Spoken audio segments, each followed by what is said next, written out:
starten. Som sagt, vi vet alltså, är det blå traktor som är först? Och han missar! Och det här kan vara, nu jäklar i min lilla låda.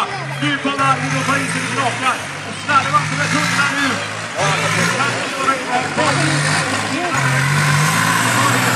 Så bra. Så bra.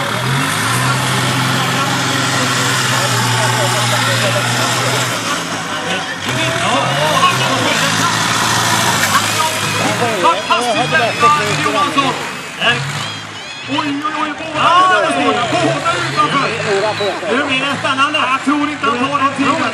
Jag tror inte. Vi har kvitterat. Ja. Klara, färdiga, kör!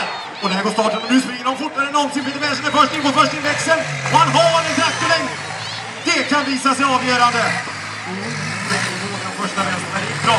Och det är absolut inte avgjort. Vi går in i dimman där nere. Har en traktorlängd.